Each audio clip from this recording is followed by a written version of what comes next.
Una altra edició interessant és incorporar, per exemple, un difuminat. Com es fa això? A través de capes. Com ho fem? Per exemple, imagineu que en algun moment tenim una part del vídeo, com esta, en què ens apareixen dades personals.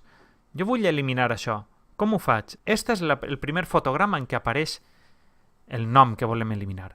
Si veieu, durant alguns fotogrames, si faig clic amb el teclat, amb la fletxa del teclat, i vaig movent-me, veureu que es desplaça cap avall en una espècie d'animació de càrrega que fa la pàgina.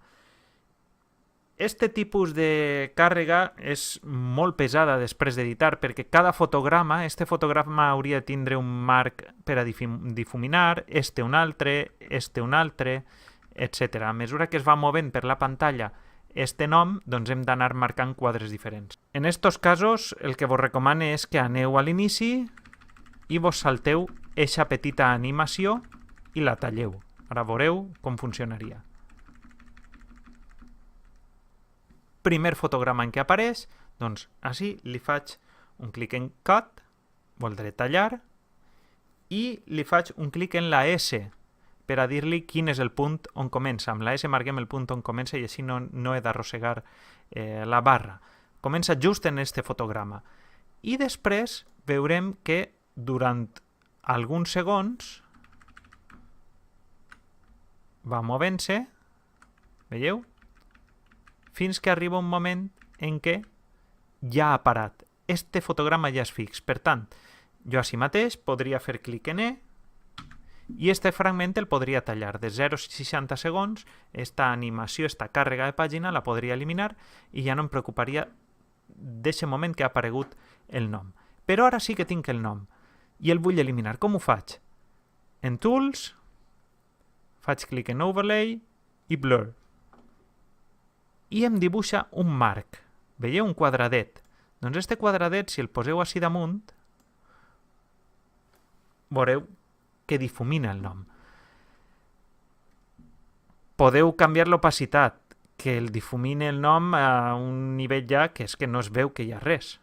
O que deixe les restes del nom, veieu que podeu regular-ho, a un 10-12% es veu que hi ha alguna cosa escrita però no es veu el que hi ha. Això ja ho decidiu vosaltres. A més d'això, veieu que s'ha creat un fragment dins de la línia de temps en què este quadre difuminat es projectarà. Doncs per a treballar amb més precisió faig clic en la lupa i ja es tracta de vindre i anar veient fins a quin punt, movent el cursor, fins a quin punt he de mantindre el quadre.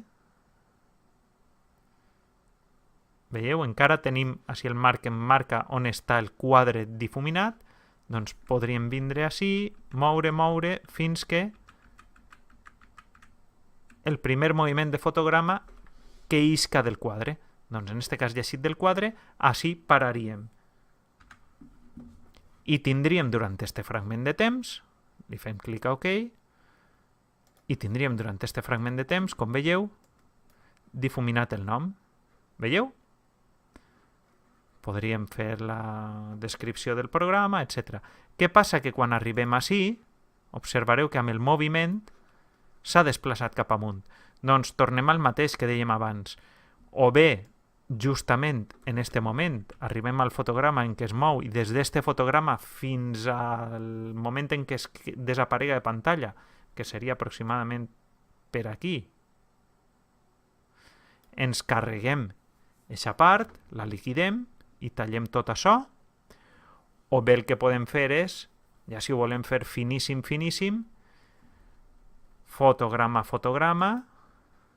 marquem que està difuminat el nom. I ja simplement, doncs, en este fotograma encara encaixaria, aquí ja no encaixaria, doncs li donem a la E, fins així tindríem difuminat.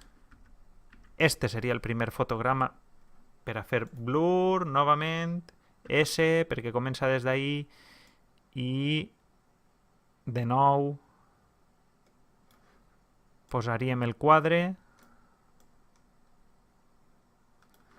fins ací, i veuríem fins a quin fotograma. Este fotograma ja s'escapa, veieu, el fotograma anterior va bé, este fotograma ja s'escapa, doncs així fem clic a E i ahí acaba.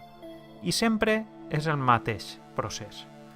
Però això ja és una edició molt fina, molt fina. Per tant, decidiu com ho voleu fer, però teniu les dues opcions, o tallar o bé editar fotograma a fotograma.